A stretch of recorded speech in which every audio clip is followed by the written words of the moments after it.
दास जी का खुला हाथ था, वो भंडारे करता था, दोनों हाथों में खूब 10 रुपये लगाने होते तो 20 लाया करता धर्म में। आमनी ये कहा करती जी धर्म दान हिसाब का उसे, और इतना दान ना कराया करो, बालक भी पढ़ने हैं। वह टोका टाकी करती थी। तो उसके मन में न्यू आ गया कि इसके किसी ने पैसे निकाल लिए, और इसलिए रोए है सेठ जी कि अब ये पैसे मांगेगा, वापस जाना चाहोगा तो मैं टांग अड़ाऊंगी। और धर्म के काम में ना नुकर हो यू कहा करे, वो फिर फल नहीं देता। कदे इस दुख में रोता हो तो उस दृष्टिकोण से सांत्वना देती हुई धर्मदास जी से कहती है सेठ जी रो मत, लगता है आपका किसी ने पैसा चुरा लिया, यात्रा का खर्च नहीं रहा, और आपका भगवान ने कितना दे रखा है, आप कितना पैसा ले जाओ और कोई बात नहीं, और देगा भगवान हमने, चोर तो चोरी करा करे, उनका तो नाश होया करे, आप और ले जाओ धन में, नाटू को नहीं। अब धर्मदास जी बोलना चाहो पर बोला नहीं जाए, इतना बुरी तरह रो रहे थे क्योंकि पुण्यात्माओं जिसको परमात्मा चाहिए और परमात्मा आकर चले गए और 2 बार बकवाद कर दी, अब उसको आशा नहीं रही कि भगवान फिर आ जाएंगे। मैं दोस्त इतना हूँ। और 2-3 दिन की वार्ता में ये क्लियर हो गया कि मनुष्य जीवन केवल परमात्मा प्राप्ति के लिए ही है, और पिछले संस्कार भी जोड़ देते हैं। अब धर्मदास ने हिम्मत सी करके रोते रोते कहा कि आमनी, यदि मेरा ये भौतिक धन नष्ट हो जाता, कोई नहीं, मैं तेरे से हाथ पैर जोड़ के और ले जाता। आज मेरा वो धन चुराया गया जो कभी नहीं मिलेगा, और वो मिले नहीं, मैं जी नहीं सकता। तब उसने आमनी ने पूछा ऐसा कौन सा धन गुम हो गया?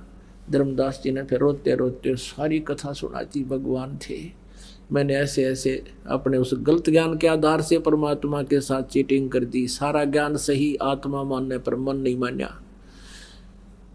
और इसलिए रो हूँ कि ईब भगवान मिले को नहीं, और वो मिले नहीं, यो ज्ञान एक आने का नहीं जो हमें प्राप्त था, या भक्ति ठीक नहीं, और वो भक्ति मुझे मिली नहीं, मैं कैसे जीऊँगा।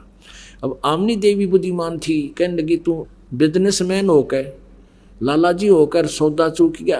रामकृष्ण हरते कौन सी हमारी रिश्तेदारी थी, उनका भी तो ज्ञान सुना था, ज्ञान सुन के उन पर हम आसक्त थे, अरिसा बढ़िया ज्ञान भगवान सुनागे, आप चुके क्यों करें।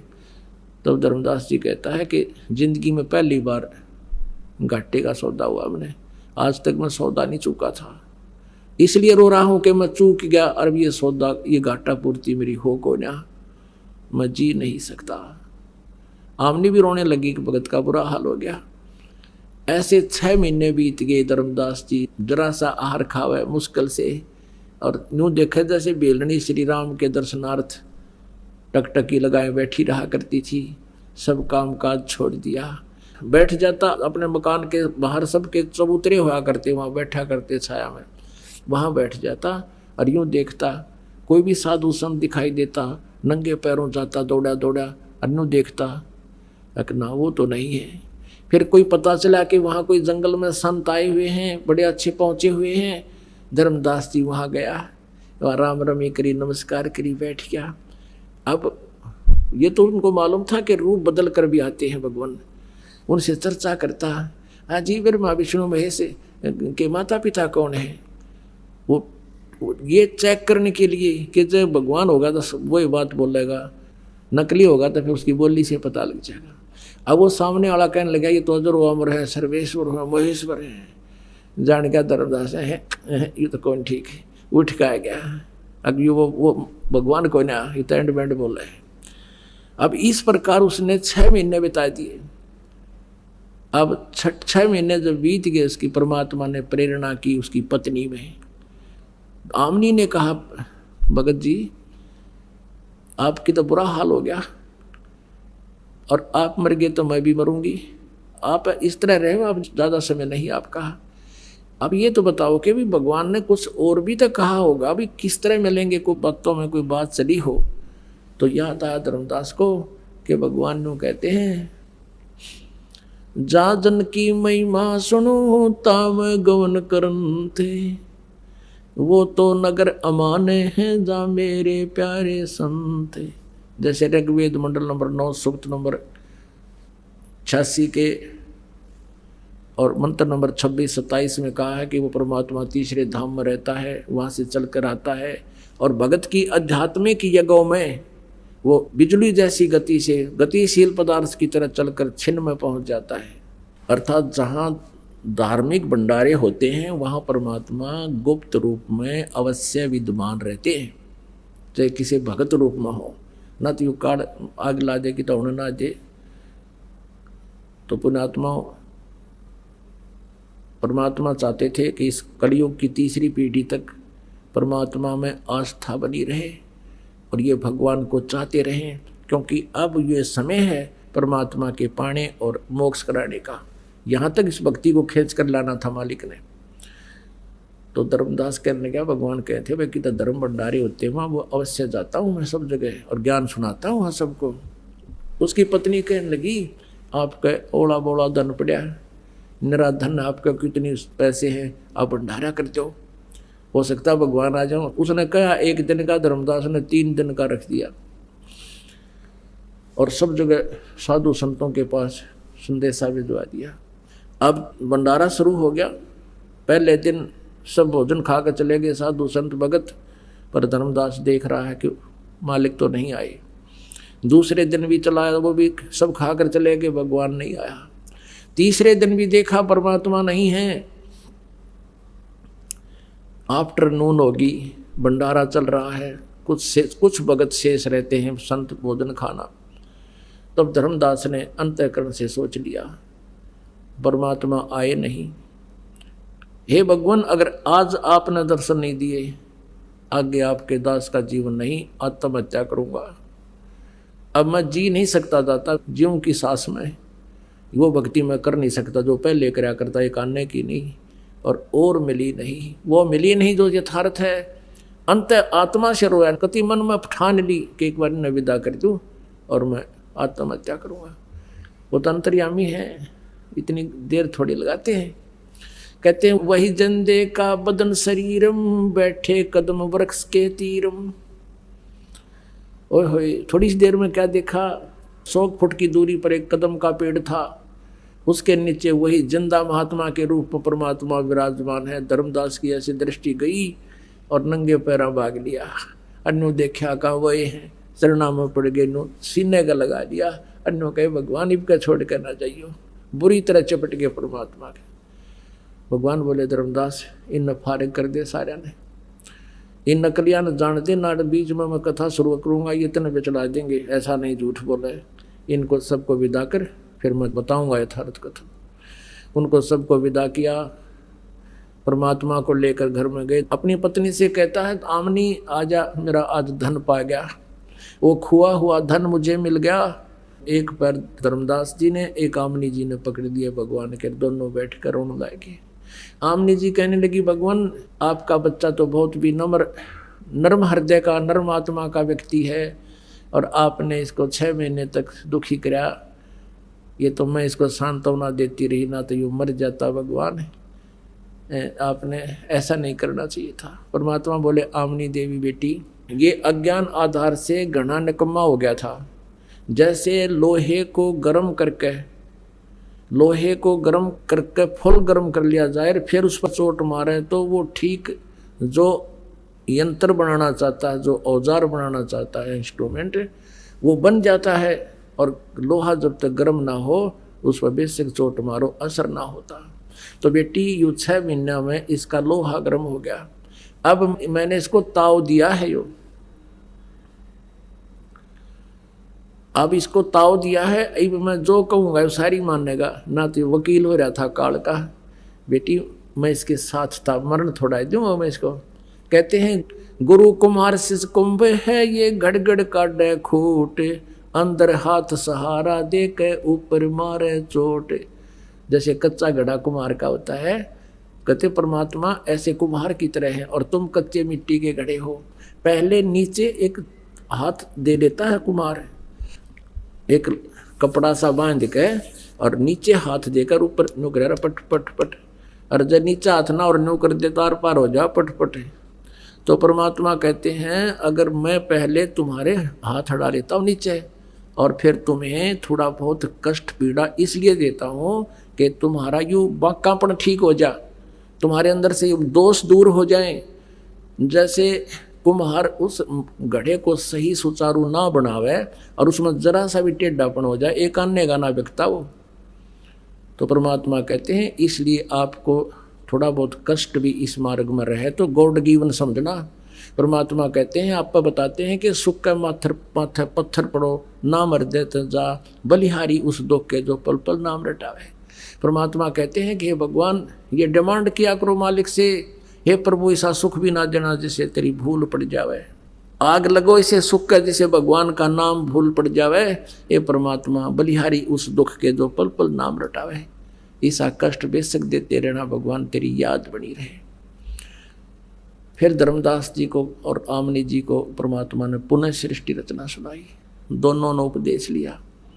अब धर्मदास जी कहने लगे, ये भगवान है एक बात बताऊं? हाँ बता भाई। तो अब क्या कर ले इस मन का? ने बोला भगवान है आपका सतलोक कहाँ है, वो हमने कभी सुना नहीं देखा नहीं, और मालिक भी चाहते थे गवाह बनाना। कहने लगे भाई ठीक है, तू भक्ति करे और कोई ना, मैं फिर आऊँगा कभी और फिर तुझे बताऊँगा। एक दिन परमात्मा वहाँ प्रकट हुए, धर्मदास को दिख रहे और कहा धर्मदास आज तुझे अपना मेरा लोक दिखा के लाऊं, सतलोक कहाँ है। वो ले गए, उधर से वो मूर्छित हो गया। अब 3 दिन तक धर्मदास मूर्छित पड़ा रहा। आमनी देवी ने देखा मेरा पति मर गया, हाहाकार मचा दी, रिश्तेदार आ गए, लेकिन वो मरा को ना नाड़ी देखे, नाड़ी चल रहा है, बेहोश पड़ा। उधर से परमात्मा ने सारे लोग दिखाए, ब्रह्मा विष्णु महेश का लोग दिखाया, फिर सतलोक दिखाया। वहाँ देखा परमात्मा को, ये तो खुद मालिक नीचे गए हुए। और वहाँ जाकर के देखा कि वो तो गंध है नीचे, जहाँ हम रह रहे थे वो तो बिल्कुल गंदा लोक है, वहाँ तो जाना नहीं चाहिए इसे गंदे लोक में। वहाँ जाकर देखा, उन आत्माओं से मिले जो जहाँ से हम बिछड़ कर आए थे। तब धर्मदास की सारी भ्रमणा भटकना जो शंका थी खत्म होगी। तब नो बोला, हे भगवान मुझे वापस ना भेजो दाता वहाँ पर, अब यहीं रख लो मेरे भगवान, मुझे नहीं चाहिए वहाँ का कुछ भी। तो परमात्मा बोले भाई ऐसे नहीं रख सकते बेटा, आप जाओ, मैं तेरे साथ रहूँगा। और वहीं मैं काशी में एक दानक रूप में रहता हूँ, जुलाहे रूप में, और नीरू नीमा का मुँह बोला पुत्र हूँ, और वहाँ जुलाहे का काम करता हूँ। बेटा वहाँ आ जाना, तुझे मैं आगे सारनाम और सतनाम दूंगा, और भक्ति करके आप वापस आ सकते हो। आप यहाँ से भक्ति युक्त गए थे, वो धन तुमने वहाँ उस काल के स्वर्ग में महास्वर्ग में नष्ट कर दिया, वो धन भक्ति का। अब वो भक्ति की कमाई से फिर चार्ज हो जाओ तुम, वो नाम ऐसा दूंगा, एक ही श्वास के सिमरण में तुम्हारी ढेर सारी कमाई हो जाएगी। अब कहते हैं सतनाम पालड़ रंग होरी हो, 14 लोक चढ़ावे राम रंग होरी हो, 3 लोक पासंग धरे रंग होरी हो, तो ना तुले तुलाया राम रंग होरी हो। एक सतनाम का सिमरण श्वास उश्वास का इतना कीमती है कि 3 लोक, ये स्वर्ग लोक, पाताल लोक और पृथ्वी लोक, तो कहते हैं ये पासंग धर दे किसके, ये तो आवश्यकता ही नहीं है इनकी, इतनी तो कोई वैल्यू नहीं। और 14 लोक चढ़ावे, विष्णु का लोक, शिव का लोक, धर्मराज का लोक, शंकर जी का लोक, ब्रह्म लोक, और ये सभी 14 लोक कहते एक तरफ रख दे। एक तरफ तो एक श्वास के सतनाम के सिमरण की कमाई, और एक तरफ ये सारा ब्रह्मांड, कहते तो भी वो पलड़ा भारी रहेगा एक सतनाम के सिमरण का। परमात्मा कहते कहता हूँ कहीं जात हूँ, कहूँ बजा कर ढोल, श्वास जो खाली जाता है, ये 3 लोक का मोल। तो पुणात्माओं आप देखो, आपने कितना धन इकट्ठा करना, हम कितने भक्ति धनी थे।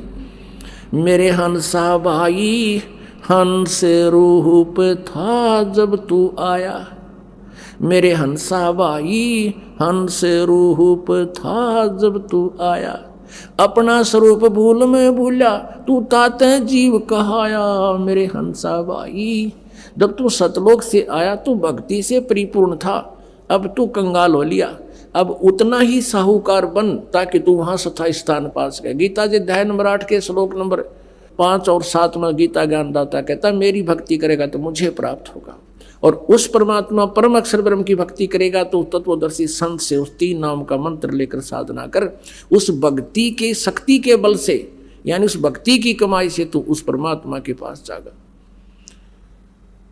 तब धर्मदास कहता है मत भेजो महाराज यम की नगरी है मोहे, राख लियो महाराज हमसे बिगड़ी है मोहे, राख लियो महाराज हमसे बिगड़ी है।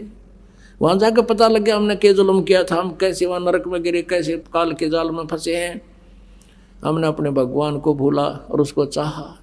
ने कहे मुझे रख लो भगवान, हमसे बिगड़ी है, हमसे भारी गलती बनी है, और वो तो काल की नगरी है भगवान, मुझे मत भेजो महाराज, काल की नगरी है। वहाँ से नीचे आते काल जाकर पहनू देख, क्योंकि वहाँ जाकर आंखें खुल जाती हैं, दिव्य दृष्टि हो जाती है।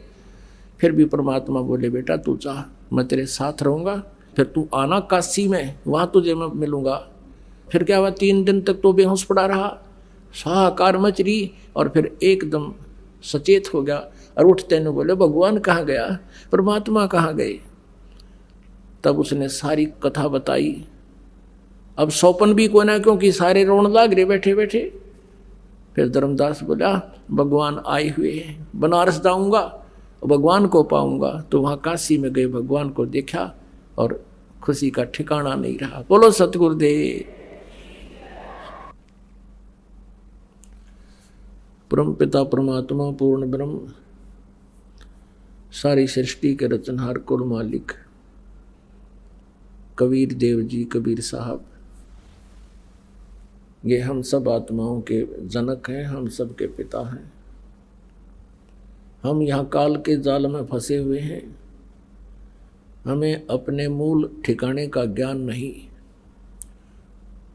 वो परमात्मा हम पर रहम करते हैं, दया करते हैं, अपने सतलोक से चलकर यहाँ इस काल के लोक में आते हैं और हमें अपने मूल स्थान की जानकारी कराते हैं, अपनी महिमा से हमें परिचित कराते हैं।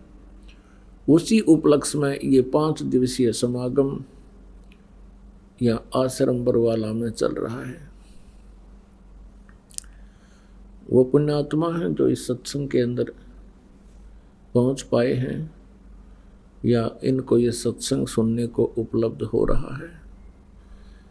विश्व में यदि सत्संग है तो ये बरवाला आश्रम में है। बाकी सब उवाबाई का ज्ञान कहते हैं, उनके सत्संग का कोई सिर और पैर नहीं है। केवल भोली आत्माओं को चतुरता के आधार से अपने पीछे लगाए हुए हैं। आपका सौभाग्य है कि आपको यथार्थ ज्ञान और शास्त्र अनुकूल भक्ति विधि प्राप्त हो चुकी है। अब आप जी ने देखना है कि इस मार्ग पर कौन कितनी स्पीड से चल रहा है। रास्ता यही है। इससे पहले हम कुमार्ग पर घूम रहे थे। ये सुपथ है, सुमार्ग है, सत साधना है। इस पे जितना भी जो करेगा, जितना तीव्र गति से इस पर चलेगा, अर्थात ज़्यादा से ज़्यादा सुमन सेवा, दान, भक्ति सेवा करेगा, वो परमात्मा के निकट शीघ्र पहुंच जाएगा। सभी सद्ग्रंथ प्रमाण करते हैं कि कबीर नामक परमेश्वर है, वो सतलोक में रहता है और वहाँ से चलकर वो परमात्मा स्वयं गति करके यहाँ सहशरीर आते हैं, सहशरीर चले जाते हैं।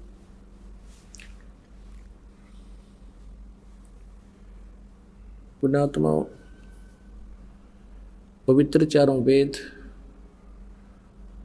और परमेश्वर के द्वारा दिया गया वो सूक्ष्म वेद, पवित्र श्रीमद् भगवत गीता, ये स्पष्ट करते हैं कि वो परमेश्वर पूर्ण ब्रह्म जो है, उसी की पूजा करनी चाहिए, उसी से मोक्ष होगा। वही हम सबका स्वामी है, वही पाप नाशक है, वही इष्ट रूप में पूज्य है। पुण्यात्मा, आज 4था दिन हो चुका है इस सत्संग समागम को, और अभी तक हम परमात्मा की महिमा को आंशिक भी नहीं आपको सुना पाए हैं। परमात्मा की लीलाएं, परमेश्वर की लीलाएं जो हैं, वो आज आपको सुनाएंगे। वैसे तो ये भी लीलाएं थी,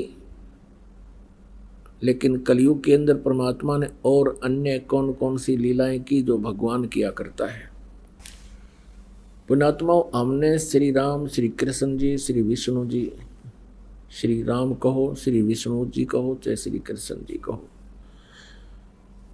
और भगवान शंकर जी और अन्य देवी देवताओं को जो हम मानते थे, वो किस आधार से हमने माना?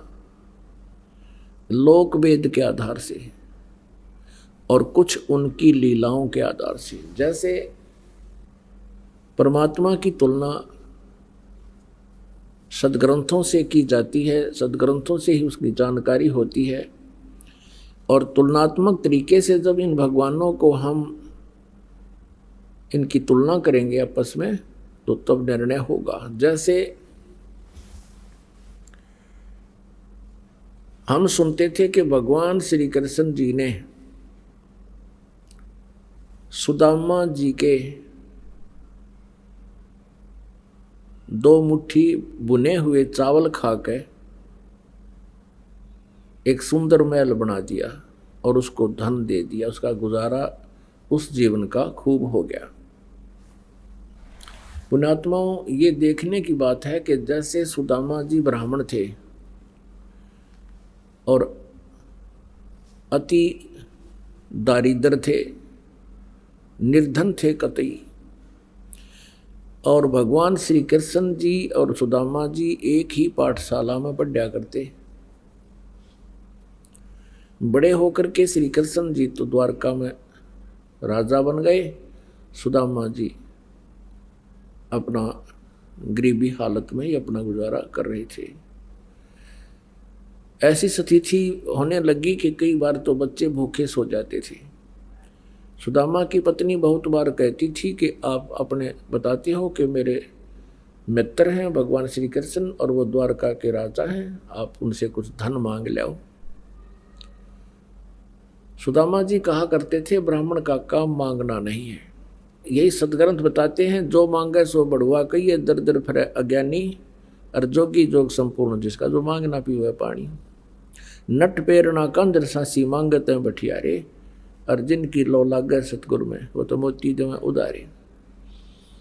फिर भी ज़्यादा कंपेल कर दिया उसकी पत्नी ने, और वो चल पड़ा, फटे पुराने कपड़े। अब द्वारका में जब पहुंचा श्री कृष्ण जी के पास,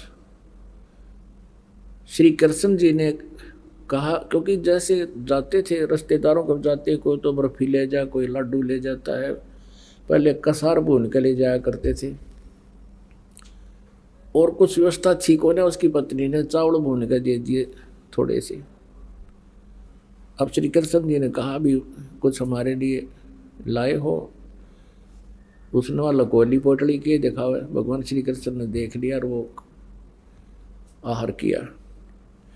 श्री कृष्ण जी ने पूछा कि आपकी क्या व्यवस्था है, आप परिवार ठीक है, कुशल है? तो सुदामा जी कहने लगे, भगवान आपकी कृपा से कोई कमी नहीं किसी वस्तु की। अब उधर से श्री कृष्ण जी ने देख लिया फटे पुराने कपड़े, वो जान गए थे गड़बड़ हो रही है सारी, पर यू महान आत्मा है, ये कुछ नहीं कहेगा। उधर से पीछे से श्री कृष्ण जी ने अपना इंजीनियर बुला लिया विश्वकर्मा, और सुदामा जी का महल बनवा दिया। वहाँ पर 5-7 दिन सुदामा जी को वहीं रखा, अपने मित्र के आप पैर धोए, स्वच्छ का अच्छे कपड़े पहना दिए, और 7 में 8वें दिन वो चलने लगे। जब सुदामा जी कहने लगे, अच्छा मित्र अब मैं चलता हूँ, और अच्छा जाओ। अब रास्ते में आके सुदामा जी का थोड़ा दोष आ गया था कि वह देख लिया मित्र, मेरी स्थिति को भी नहीं देख सके, अब मेरी क्या हालत हो रही है, और मेरे से पूछा है और कुशल है, क्या उसको नहीं दिखाई देता? यानी इतना सा दोष आया था, क्योंकि ये मन बड़ा उस्ताद है। इतने में क्या हुआ कि वो नए कपड़े पहन रहा था, रास्ते में लुटेरों ने सोचा कोई सेठ है, उसके वो कपड़े भी तार दिए, कति एक लंगोटी में छोड़ दिया। इस चल पड़ा वहाँ तो लंगोटी में। और फिर कोसरा श्री कृष्ण जी ने देखा मित्र, और मेरे तो पूछा नहीं का और कुशल है, मेरी कुशल तो वह सामने दिखाई थी उसने। अब कहने का भाव ये है कि ज़्यादा विस्तार ना करें, तो वहाँ जाकर देखा तो अपनी झोंपड़ी के स्थान पर महल को देखकर आश्चर्यचकित रहा। अब इसी आधार से हमने श्री कृष्ण जी को भगवान मान लिया। पुण्यात्माओं, इतना सहयोग तो एक मंत्री दे दे अपने मित्र ने, अब कलयुग के मंत्री सहयोग दे सकते हैं। एक बढ़िया सेक्टर में प्लाट अलॉट कर दें और मकान बनवा दें, कोई बड़ी बात नहीं। इससे क्या मोक्ष हो गया, इससे क्या जन्म मृत्यु का पीछा छूट गया। अब इसी के तुलनात्मक बताते हैं कि एक बार एक तैमूरलंग नाम का एक मुसलमान लोहार था। 2 माँ बेटा थे। पिता की मृत्यु हो चुकी थी, गरीबी घनी थी। वो क्या करता था कि साहूकार किसानों के भेड़ बकरियों को चराने के लिए ले जाता था जंगल में, और उससे वो साल भर में या 6 महीने में उसको अन्न दे देती थी। पहले ऐसा ही होता था। और फिर शाम के समय उनकी बकरियों को उनके घरों छोड़कर भेड़ बकरियों को वो फिर शाम के समय ओवर टाइम कराया करता एक लोहार के ऐरण पे। एक लोहार के ऐरण पे ऐसे घण मारण की ओवर टाइम सेवा कराया करता, वो भी उसको कुछ मेहनताना पार्ट टाइम दे दिया करता। और उसकी माता जो थी बहुत साध्वी थी, धार्मिक थी। कोई भी अतिथि आ जाता था द्वार पर तो उसको खाना खाए बगैर नहीं जाने देती थी, करबद्ध हो जाती थी, भोजन पाओ। और बहुत ही अच्छी नेक बहन थी। एक दिन क्या हुआ कि तैमूरलंग जंगल में भेड़ बकरियां चरा रहा था। उसने खाना खा लिया था, 1-2 रोटी जैसी करते ले गया था, वो खाना खा चुका था। उसी समय परमेश्वर एक जिंदा महात्मा का रूप बनाकर, एक साधु यानी मुसलमान फकीर होते हैं जिंदा, और तैमूरलंग के पास खड़ा हो गया। तैमूरलंग ने कहा, महाराज अभी अभी मैंने खाना खाया है, भोजन की सुनाओ। परमात्मा ने कहा, भाई भूख लग रही है, भूख लगी है। कहने लगा, भगवान आप यहाँ बैठो, अभी साथ में गांव है, यही हमारे निकट ही घर है, ये साथ ही, और मैं अभी खाना लेकर आता हूँ। और साथ में ये भी प्रार्थना की कि हे महात्मा जी, इन भेड़ बकरियों को ध्यान रखना, ये गुम ना हो जा, हम बहुत गरीब व्यक्ति हैं, 1-2 बकरी भी गुम होगी तो हमसे इनकी कीमत पूरी नहीं होगी। परमात्मा ने कहा, बेटा मैं खूब रखवाल करूँगा, तू जा। दौड़ा आया, अपनी माँ से कहा, माँ, क्योंकि जैसा बच्चा घर में देखता है वैसी ही भावना उसकी विचार बन जाती है। अपनी माता से कहा कि माता जी ऐसे एक महापुरुष आए हैं, संत हैं, फकीर, और भोजन चाहते हैं। उसकी माँ ने तुरंत 2 रोटी का आटा था घर में, बस 2 रोटी बनाई, जल का लोटा हाथ में ले लिया। माता ने कहा, बेटा तुम बकरी सुन्नी छोड़ कर क्यों आ गया? 1-2 बकरी भी गुम होगी बेटा, हमसे उनकी कीमत पूरी नहीं होगी। तो उसने कहा, माता मैं महात्मा से प्रार्थना करके आया हूँ कि संभाल के रखना। वो कह रहा था, बेटा मैं खूब रखवाल करूँगा। माता ने सोचा कि मैं चलती हूँ, महात्मा के दर्शन भी कराऊंगी, आते समय ये लोटा ले आऊंगी। अब वहाँ जब पहुँचे तो महाराज जी बैठे थे, परमात्मा विराजमान थे। माई ने रोटी रख दी आगे और लोटा जल का रख दिया और कहा, महाराज जी हम घने गरीब हैं, ऐसा आशीर्वाद दो महात्मा, हम हमारे पास कुछ धन हो जा। परमात्मा रोटी खाने लागे। एक रोटी खाई थी दाता ने, इतने में माई ने 6 बार प्रार्थना कर दी, ये भगवान हम घने गरीब हैं, ये परमात्मा हमें कति रोटी भी ना मिलती, कई बार थे, कुछ दया बख्शियो, कुछ आशीर्वाद दियो। खाना खा के और पी के पानी जल मालिक ने वहाँ बेल, या जैसे बकरी बांधन की बेल होया करे, ये भैंस भूस गाय को बांधते हैं लोहे की, और बकरियां की होती है पतली पतली सी, बिल्कुल पतले तारों की बेल बनी होती है। वह बेल उठाई, वह चैन, और उसको 4 बार मोड़ लिया, इतनी रहेगी वह, और खड़ा होकर उसके पुत्र के, उस तैमूर लंग का परमात्मा ने पीठ में न्यू करके 7 1 2 3 7 मारी, और फिर 2 मारी, फिर मारी लात और मुक्के।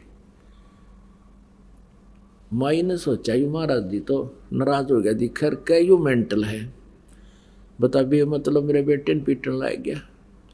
तो माई ने कहा महाराज जी मेरे पुत्र ने कोई गलती कर दी।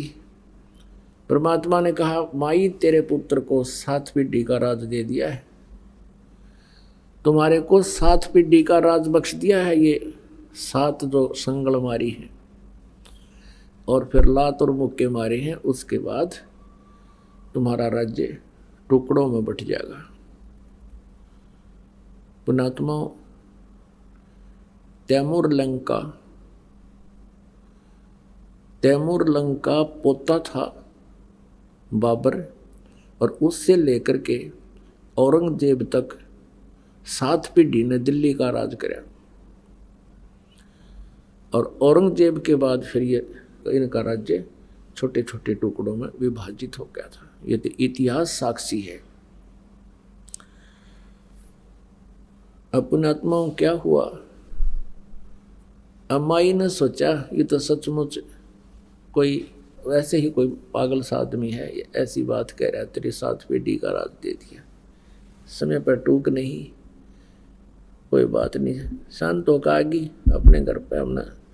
अब क्या हुआ कि कुछ दिनों के बाद तैमूर लंग ने क्या देखा कि उसी अक्षेत्र का एक राजा बहुत बदमाशी कराया करता। गांव में जो भी कोई सुंदर लड़की होती युवा, उसको अपने उन नौकरों से, क्योंकि मुखबर होते थे गांव गांव में उनके, वो संकेत कर देता और उसके वह सिपाही ठा लाते। ऐसे ही उसी गांव की एक लड़की, युवा लड़की, खेतों से पशुओं का चारा लिए आ रही थी। तैमूर लंग वहां बकरी भेड़ चरा रहा था। इतने में उस राजा के नौकर एक उसी गांव की उस लड़की को जबरदस्ती करके अपने वाहन में घोड़ों के ऊपर डालना चाह रहे थे। उसने शोर मचा दिया, अरे भाई तैमूर आइए, अरे तैमूर भाई मने बचाइए। अब पाड़ी दौरा तो लठ हो से बांध के सिर का कपड़ा और डे का लठ बाज लिया, मट्टा मट सैनिकों के कई गट्टे तोड़ दिए। अब वो कई जने थे तो तैमूर लंग को इतना मार पीट दिया, उसको मृत करके छोड़ कर चले गए। वो परमात्मा का आशीर्वाद था, वो जीवित हो गया और गांव के लोग पहुंचे, उसको घर ले आए, कुछ दिन में स्वस्थ हो गया। अब उसके मन में एक कल्पना होगी, ए भगवान मैं राजा बनूं और इस अन्यायी राजा का बक्कल तारूं, इसने हमारी बहन बेटियों की इज्जत लूट रहा है, और यही तरफ बनेगी उसके। इसी उद्देश्य से उसने क्या किया, सपने में एक दिन परमात्मा वही जिंदा महात्मा तैमूर लंग को दिखाई दिए और कहा, बेटा जिस एहरन पर तू पार्ट टाइम काम करता है, थोड़े मारन जाता घण मारने, उस एहरन ने मोल ले ले, और उसके नीचे एक बहुत बड़ा खजाना दबा हुआ है, हीरे पन्ने जवाहरात सोने की असरफियाँ, बहुत घना खजाना है। और परमात्मा ने कहा तो बोला, स्वप्न में बात की कि भगवान हम कैसे खरीदेंगे, पैसा तो है नहीं। प्रभु ने कहा कि आप उनसे जिक्र करना और उधार पे ले लेना, वो दे देगा। कहते हैं परमात्मा जब दया बख्शता है दोनों तरफ से रिमोट से चलाता है।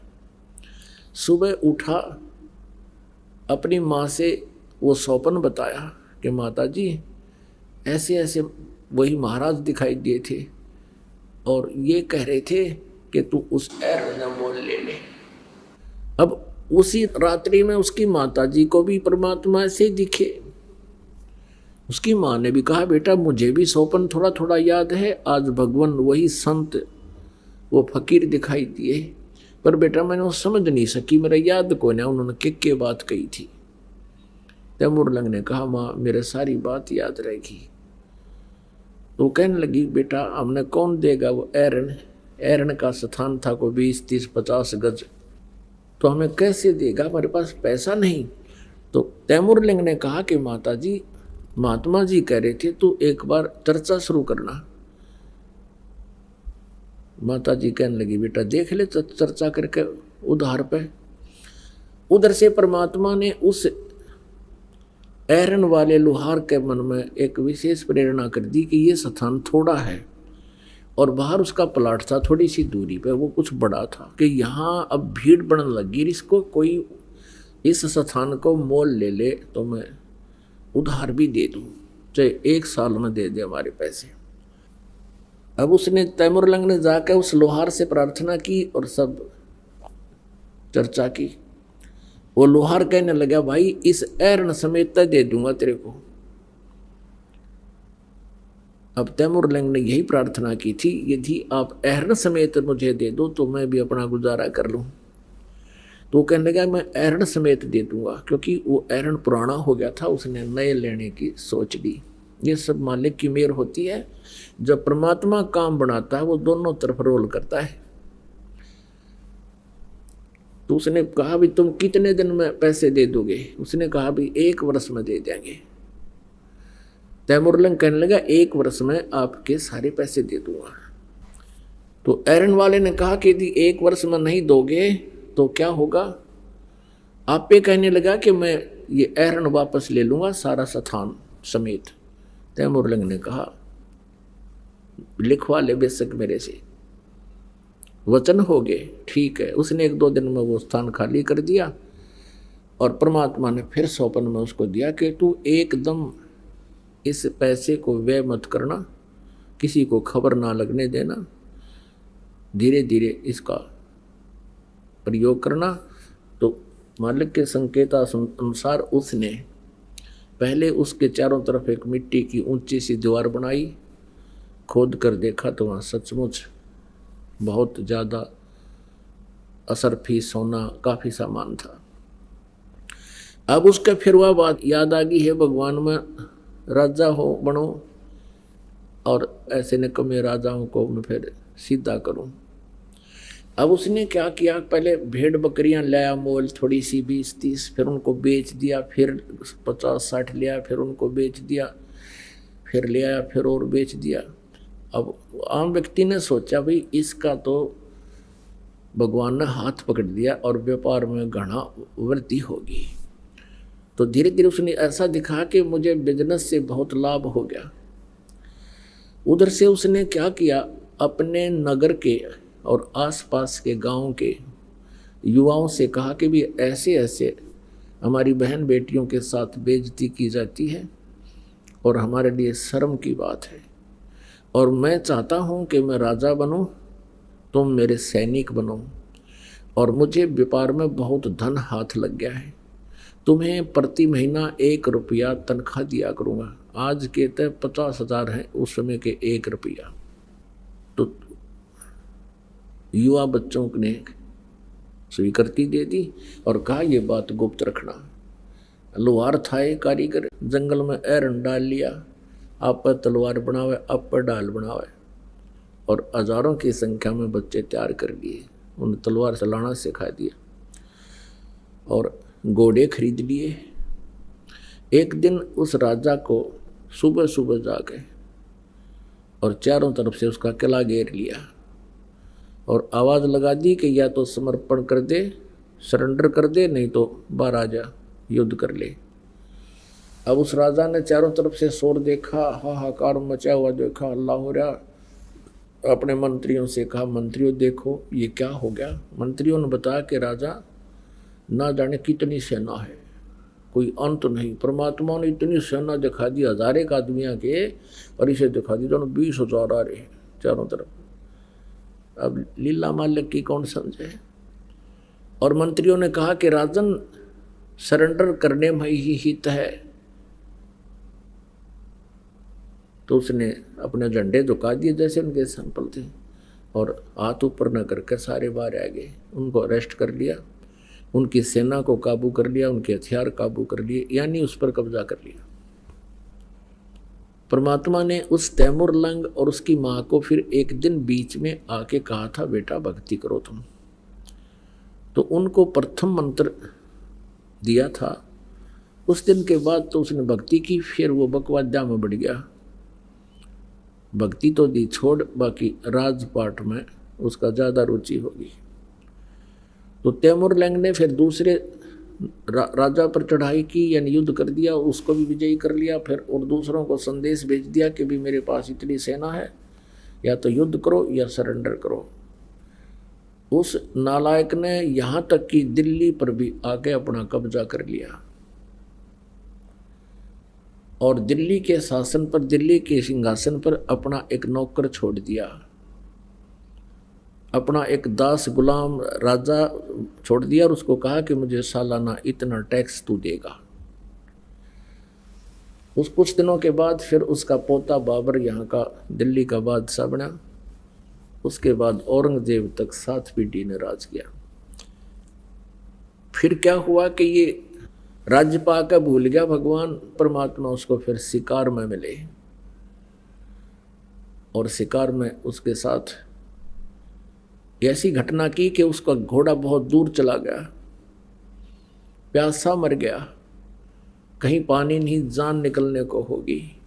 परमात्मा नजर आए, साधु संत दिखाई दिए, वहां पहुंचा कि शायद यहाँ कोई जल मिले। तब परमात्मा उसी रूप में आगे, जिस रूप में उसको उस दिन मिले थे जिस दिन उसके पास शाम की रोटी नहीं थी। जब परमात्मा को देखकर चरणों में गिर गया वो तैमूर लंग, हे भगवान आपने मौज कर दी, आपका आशीर्वाद फल गया, आपका बेटा राजा बन गया। परमात्मा बोले दूर हो जा कमबख्त, दूर हो जा यहाँ से। अरे दुष्ट आत्मा, मैंने क्या यही इसीलिए तेरे को राज्य दिया था? तूने कितने पाप कमा लिए और कहाँ ले जाएगा इस धन को? परमात्मा के चरणों में गिर गया, कहने लगा भगवान मैंने माफ कर दो, गलती बन गई। अपने पोते को देकर शासन, उसी दिन से पुनः फिर भक्ति करने लगा। और धीरे धीरे पुण्यात्माओं, एक बार यो भक्ति का बीज प्राणी में गिर जाता है, चल शुरू हो जाता है, फिर परमेश्वर उसको पार करके छोड़ता है, चाहे किसी युग में कितने दिन लागो। आप ऐसी ही आत्माओं में से हो, कभी ना कभी किसी ना किसी युग में आप परमात्मा की सेवा कर चुके हो किसी ना किसी तरीके से। और परमेश्वर का स्वभाव है कि जो बच्चा गौ की नजर में, यो साईं को संत, भक्तों के पीछे फिर ये भक्त वत्सल भगवंत। जो जन मेरी शरण है, ताका हूँ मैं दास, गेल गेल लाग्या फिरूँ हूँ जब तक धरती आकाश। तो पुणात्मा, हमने यहाँ तुलना करनी है कि हमने अभी तक श्री कृष्ण और सुदामा के सांग भी देखे, इनके रागनी गानियाँ भी देखे सुने, इनके नाटक भी देख कर हम पक गए कि कृष्ण तो ऊपर कोई भगवान कोई ना, उसने सुदामा का एक ढूंढ बना दिया मैल और थोड़ा साधन दे दिया। और ये परमेश्वर ने 7 पीढ़ी का राज दे दिया एक रोटी खा के। रोटी तमर लंकू दीनी ताते सात बाद साइलिनी। एक रोटी खा के 7 पीढ़ी का राज दे दिया। तो पुण्यात्मा, हमने परमात्मा का ज्ञान ही नहीं था, परमात्मा के विषय में हमें जानकारी ही नहीं थी। हम जो भगवान नहीं थे इनको भगवान मानते थे। किनको? ब्रह्मा जी और विष्णु जी और शिव जी को। ये प्रभु नहीं है, ये कंप्लीट गॉड नहीं है, लेकिन हम लोक वेद के आधार से इन्हें परमात्मा मानते रहे, इनकी पूजा करके अपना जीवन नष्ट करते रहे। पुण्यात्मा, वही समस्या फिर आती है कि पवित्र हिंदू समाज की पुण्यात्माएं ब्रह्मा विष्णु महेश को महेश्वर मानते हैं, सर्वेश्वर मानते हैं, सबके मालिक मानते हैं, अजर व अमर मानते हैं, इनके माता पिता नहीं, ये भी मानते हैं। अब यहाँ थोड़ा सा और आपको कंसेप्ट क्लियर करेंगे, क्योंकि सुबह भी करा था, अब भी करना पड़ेगा, क्योंकि ऐसा टॉपिक हो जाता है। और दास का उद्देश्य है कि इस ज्ञान को प्रत्येक के अंतःकरण में प्रवेश कर दूं, चाहे किसी भी तरीके से बने।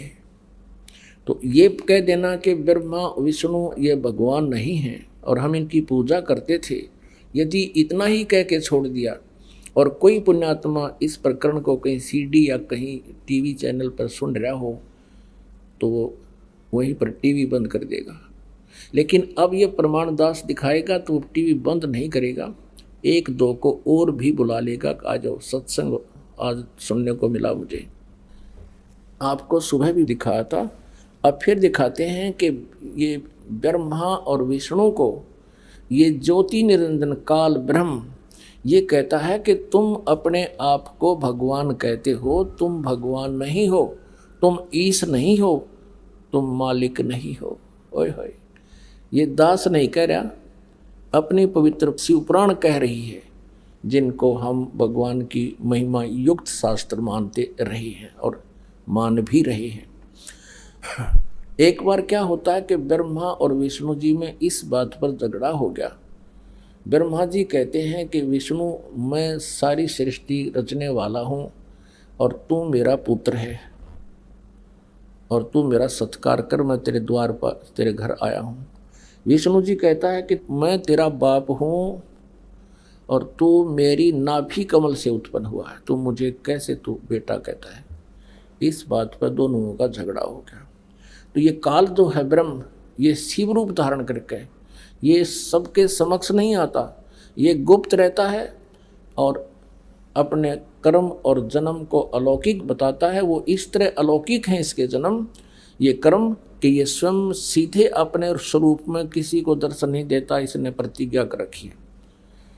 तो ब्रह्मा और विष्णु का झगड़ा हो रहा था, भगवान शिव ने बीच में स्तंभ ठोक दिया। एक पिलर, बहुत लंबा चौड़ा सफ़ेद यानी चमकदार प्रकाश में स्तंभ, जैसे मूली की तरह लंबा हो और बर्फ़ की तरह उसका आकार पारे का बन जाए, जैसे इस तरह का। तो वो दोनों का युद्ध समाप्त हो गया। फिर वो ऊपर नीचे उसकी खोज करने लगे। फिर इतने में शिव रूप में वो काल ब्रह्म इनका पिता प्रकट हो गया। अब ये ब्रह्म कहता है ब्रह्मा और विष्णु को कि तुम ईश नहीं हो और तुमने अपने आप को ईश मान लिया, स्वामी मान लिया। ये बहुत ही अद्भुत हो गया, तुम्हारा दिमाग सेंटर लाने में मैं अब यहाँ आया हूँ। अब देखिएगा शिवपुराण हिंदी टीका सहित भाग 1। और ये कहाँ से प्रकाशित है ये देखिएगा, श्री शिव महापुराण। और ये इनके अनुवादक हैं विद्या अवरिधि पंडित ज्वाला प्रसाद जी मिश्रकृत हिंदी टीका सहित, और खेमराज श्री कृष्ण दास प्रकाशन बम्बई द्वारा ये मुद्रित है। हम केवल इतना ही दिखाएंगे आपको। ये है शिव पुराण पृष्ठ 17 पे विद्वेश्वर संहिता भाग 1 अध्याय 9। यहाँ क्या कहा कि नंदीकेश्वर बोले, इस प्रकार भगवान ने उन नम्र हुए ब्रह्मा और विष्णु पर अनुग्रह करके उनके युद्ध में जो परस्पर उनकी सेना मारी गई थी उसको अपनी शक्ति से, सबको अपनी शक्ति से जिवा कर उठाया। और फिर क्या कहता है, उन दोनों की अज्ञानता और वैर को दूर करने के अर्थ दोनों से कहा, मेरे सकल और निष्कल भेद से दो स्वरूप हैं परंतु और ईश्वर नहीं है। इस कारण उनके दो रूप नहीं हो सकते। पहला सतम रूप और दूसरा पीछे मूर्तिमान रूप धारण किया। इसमें ब्रह्म रूप निष्कल है यानी निराकार है और ईश रूप सगुण है। इन लोगों में इस रूप में आ गई है तो मैं सरगुण हूँ और वो निष्कल था मेरा। मेरे ये दोनों रूप सिद्ध हैं, दूसरे किसी के नहीं हो सकते। इस कारण तुम दोनों को अथवा दूसरों को ईश्वरता की प्राप्ति नहीं हो सकती। तुमने जो अज्ञान से अपने को ईश मान लिया, स्वामी मान लिया, भगवान मान लिया, ये बड़ा अद्भुत हुआ। इसके दूर करने को ही मैं रण स्थान में आया। अब आगे ये क्या कहता है, मैं ही ब्रह्म हूं, मैं ही परब्रह्म हूं, मेरा ही अकल रूप है। ब्रह्म होने से मैं ईश्वर हूं, अनुग्रह आदि ही मेरा कृत्य है। सर्वव्यापी होने से और जगत के वर्धक होने से मैं ब्रह्म हूं। हे ब्रह्म के सब समत्व और व्यापक होने से मैं आत्मा हूं। मैं इस सब का ईश हूँ, यह मेरा है, मेरे अतिरिक्त मेरे सिवाय किसी दूसरे का नहीं है। प्रथम तो ब्रह्म तत्व ज्ञान के निमित्त निष्कल ब्रह्म का प्रादुर्भाव हुआ। प्रादुर्भाव माने जन्म।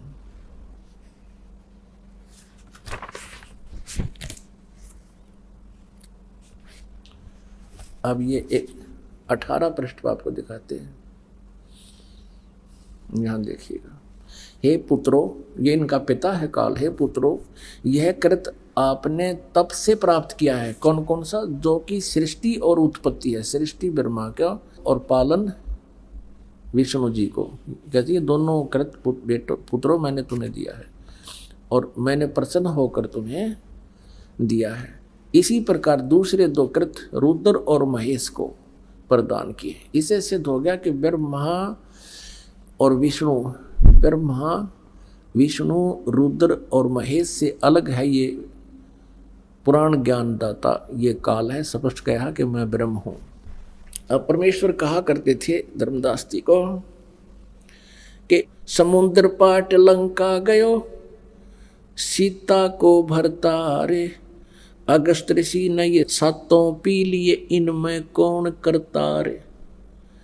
आप जी ने श्री रामचंद्र जी को इसलिए प्रभु मान लिया, इसकी महानता, इसकी गुणगान करते हो कि भगवान श्री राम ने समुद्र के ऊपर पुल बना के लंका पहुंच गए। और परमात्मा कहते हैं अगस्त ऋषि की भी आपने लीला सुनी होगी कि अगस्त ऋषि के पास एक सिद्धि थी। एक सिद्धि सब सागर पीवे, एक सिद्धि जो बहुयुग जीवे।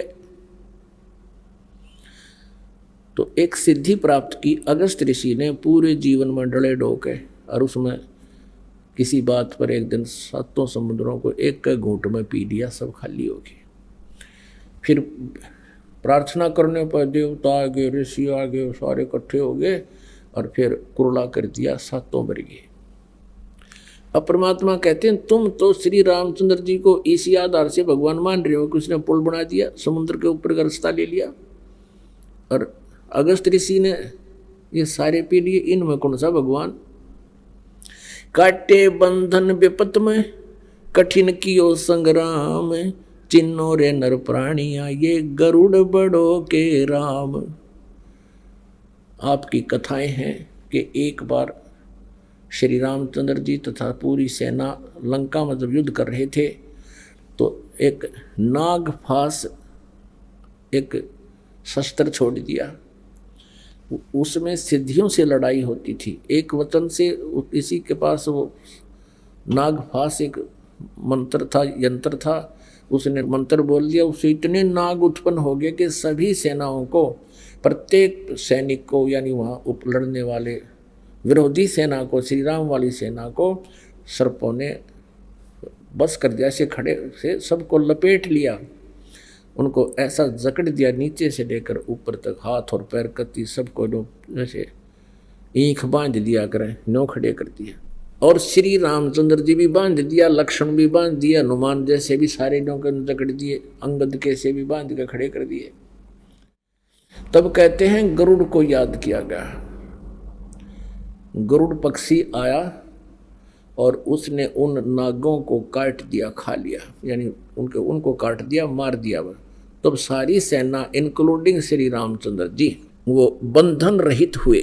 कबीर परमात्मा कहता है, रे बोड़े धर्मदास जी, अब न्यू बता, यो तुम्हारा रामचंद्र जी समर्थ होया या गरुड़ जी समर्थ होया? काटे बंधन विपत में